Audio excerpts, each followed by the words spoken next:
How's everybody doing? My name is Anthony Brian Logan, and today we got to talk about Twitter, quote unquote, fact checking two of Trump's tweets, and I'll place those tweets on the screen before you. He's talking about the election, how in California they're trying to do the cheat by mail, aka fraud by mail, better known as vote by mail. They have a couple little exclamation points under the tweets with a little line that says, "Get the facts about mail-in ballots." Now, I have a lot of questions. First of all, who is the actual fact checker, or who are the fact checkers? What, Washington Post, owned by Amazon, Jeff Bezos, CNN, both of whom have an obvious leftist bias, who are totally against the president, who have written hit piece after hit piece after hit piece against the president. Who are the fact checkers? And what's the point of doing this? And why are you beta testing this with Donald Trump? I've not seen that fact check anywhere else on anybody else's page, just his page. They're trying it out on his particular account. They've not done it with any of the tweets. I mean, you could fact check every single tweet he has if you want to. He could say, you know, today's beautiful day, rise and shine, Patriots. They may try to fact check that. Oh, it's actually 45 degrees and cloudy in Washington, D.C. They may try to fact check that. So my next question would be, if you're going to fact check Donald Trump, you got to fact check everybody. And if you don't, how can we say that you're not biased as a platform? Obviously, Twitter is biased. We've known it for a very long time. I mean, those of us that are on the platform, quote unquote platform, we'll talk about that in a minute. We know how biased Twitter is. We've seen, you know, shadow banning. When you're posting, and you're not really getting the reach that you need, you're not really connecting the same way you did before. We could look at analytics and see a certain number of tweets that are received by people, a certain number of reach, and then it'll just drop off and stay down there. We've seen that.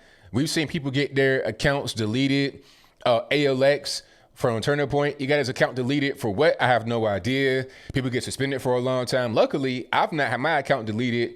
I've had some tweets deleted here and there, but for the most part, I'm good. But we know at this particular point in time that Twitter is totally biased against the right. We know that, okay? The director of quote unquote integrity over at Twitter, I forget his name, but I'll place a little bit about him on the screen before you.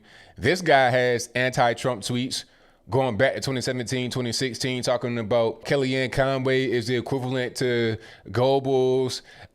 It's a literal Nazi in the White House. Flyover states are racist, all this, that, and the third. He's going to be the guy that's in charge of quote unquote fact checking and flagging certain tweets from the president. Obviously, there's a bias there. But my main thing here is that if you're going to fact check Trump, you got to fact check everybody, or you got to pick and choose who you're fact checking. Okay. And if you're going to pick and choose, who is it going to be? Is it going to be big celebrities, people that got a lot of following, people that have blue checks out their name, but not a lot of following? Who are you going to fact check? Obviously, there's not enough resources at Twitter to fact check everybody. You can't just, you know, fact check a guy with a blank avatar, an egg avatar, and 2 tweets. You can't fact check him. He could be like, okay, I'm mad today because the mail came late. The USPS hates black people. And then you want to fact check that. You can't expend enough. There's not enough resources to go around to fact check everything. So you're going to pick and choose. Who are you going to pick and choose? Are you going to pick some of these really big companies that give a lot of monies to Twitter through advertising revenue? Are you going to pick your CNN, your CBS, your MS13 NBC? Are you going to fact check them?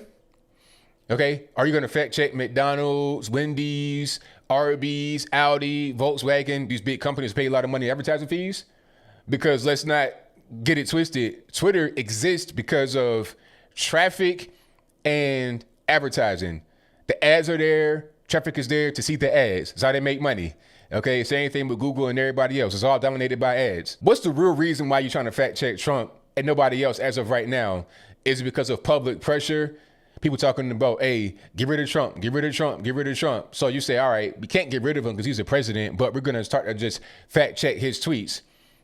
How are you going to do that right now with an election coming up? Obviously, you're interfering. Now, Trump has responded to this, and I'll place those tweets on the screen before you. And what he says here is correct. Something might be done. And this is kind of dumb on Twitter's part, not kind of dumb, really dumb on their part to try and attack Trump and try to fact check his tweets, because now you are directly involving yourself in politics, really. And that could spark Trump to take some legal action. I don't think you really want that. Not at all. I mean, if I were Twitter, I would try to stay low profile and not really shake the bear in that way. You know, you might want to pluck off little influencers here and there, which is bad enough and not a good thing, obviously.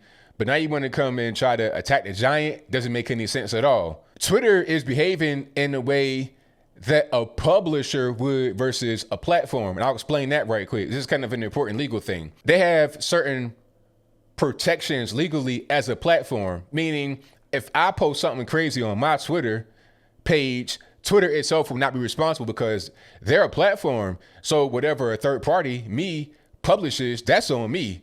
That's not on Twitter, okay?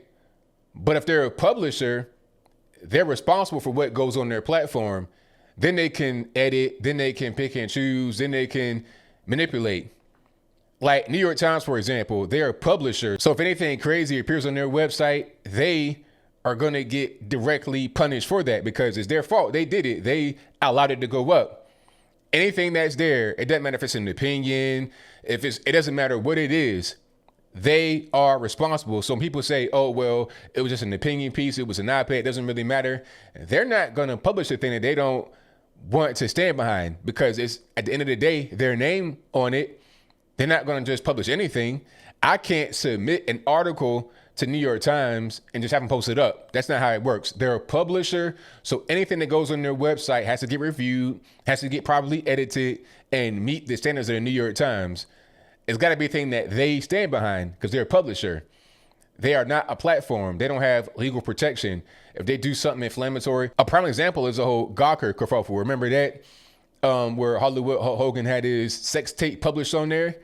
Then they got sued out of existence. They're totally gone now. Now, if that happened on Twitter, like if you post a link from Gawker with the tape on Twitter, Twitter is not responsible because they're a platform, third party, not our business.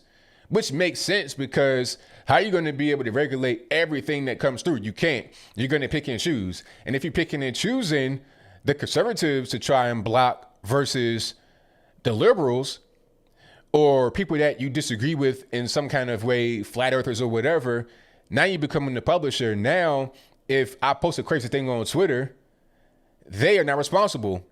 They don't have any more legal protection in that way. So as I close, I want to say this. Twitter, you're treading on dangerous waters, really dangerous waters. You can't be, having these rights and protection and privileges as a platform, but then at the same time, edit things, add things to post like a publisher. That's not how it's supposed to be. That's not how it's going to go. I think they're going to roll this whole thing back. But they might roll it back. They might apologize. They might do anything.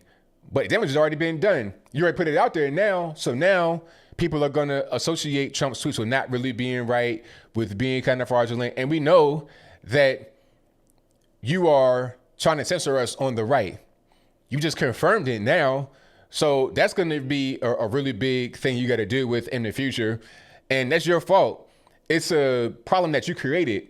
There was already an issue with censorship. Now you've made it worse. Congratulations. But I think I'll leave that right there for now. And what say you? Do you think that it was correct for Twitter to quote unquote fact check some of Trump's tweets? And that's your viewpoint. Let me know in the comments below.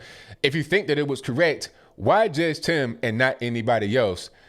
There are plenty of people on Twitter that need to get fact checked.